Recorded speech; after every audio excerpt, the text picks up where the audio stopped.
There's no mistaking, it really is you. You don't remember me? Well, it's been 20 years already. No, but you, Master, do you remember? I'm Serena Lysandra, Master. Don't you recall picking up a scrawny young child and teaching her how to use the sword a long time ago? My friends, from Old Country Bumpkin to Master Swordsman, I have to admit to you guys, this is definitely like, this is top tier for me. This is like top of the list.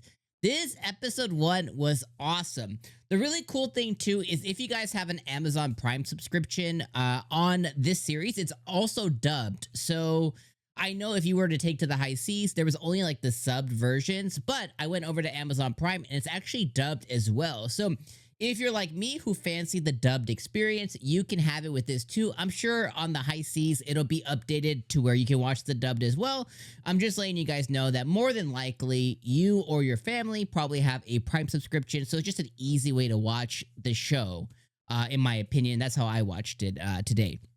Because I went to the high seas and I didn't see nothing for this. It just randomly came up on the anime chart schedule. Anyways, one of the things I really love about the show is I love how this character, Beryl Gardenen, is recognized by all of his past students and his father as one of the best swordsmen ever. But he doesn't quite realize it himself because he's just been relegated and he's been part of this old village that he's been a part of forever. But he's been churning out platinum and black and knight commanders and crazy wizards, and he's been basically churning out all of these really, really high level adventurers, people of the state, kingdoms. He's been churning out a ton of talented people.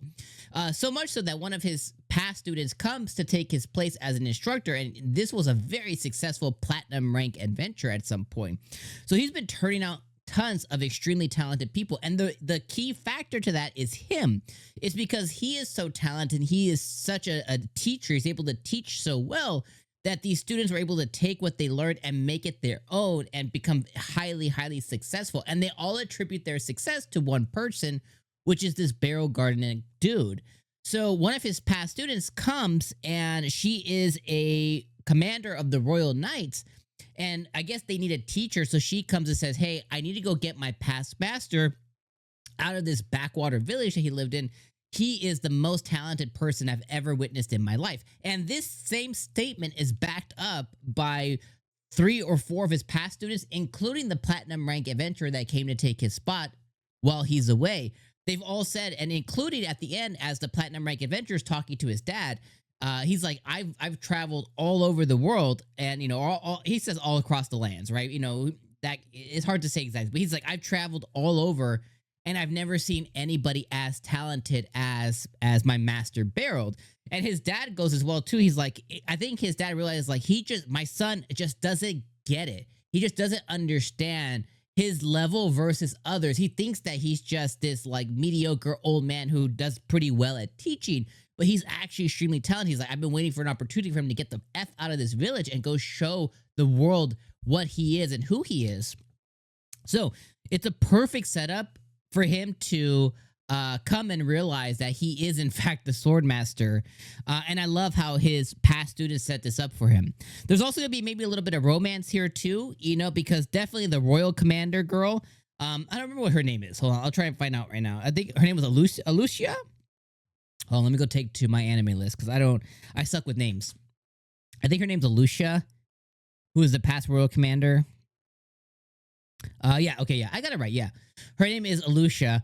So she has, you know, it seems that all the girl characters, his past students, it seemed that they all had a thing for him, which kind of makes sense, right? Like, he was a older, good-looking, you know, older man who was their master. He gave them a avenue for, he gave them the tools, he gave them an avenue for success. It makes sense that they would have some or harbor some feelings towards somebody of that nature.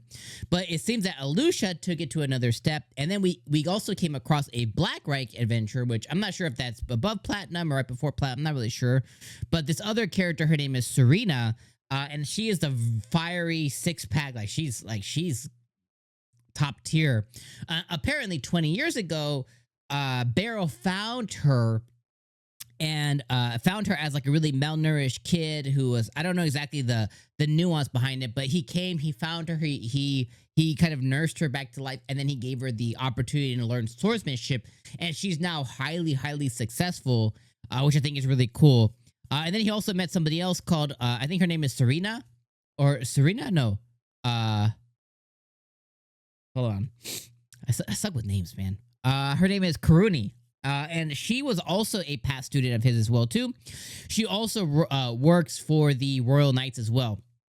So I think that's cool. And I'm sure we're going to get to meet his more past students as he kind of begins to get renown and stuff as well too, which I think is cool. And then they also give him the opportunity to fight. And so he goes and he shows his stuff.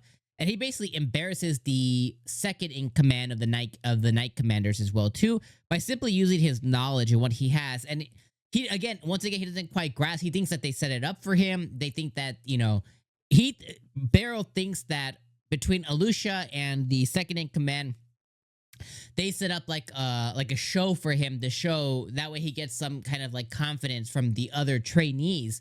But in reality, he legitimately embarrassed this kid just by using his knowledge and what he knows. So I think that's really cool. So let me just say this. If you can't tell, I'm over the moon.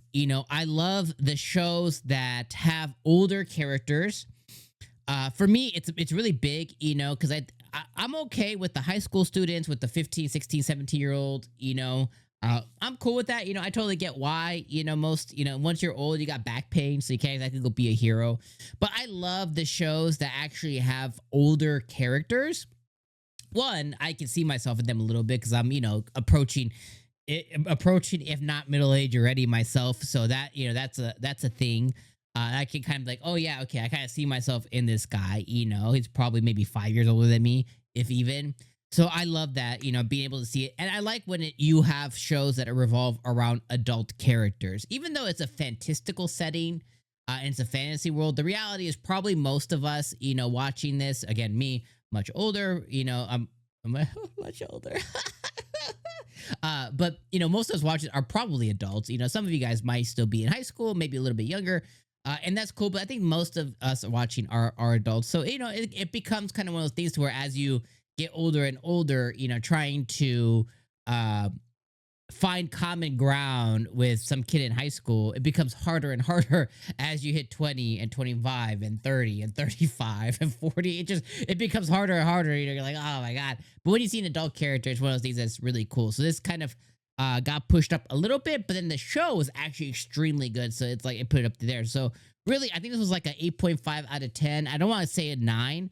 I think it was about an 8. I'll say it was about 8 out of 10 showing, which is really, really good.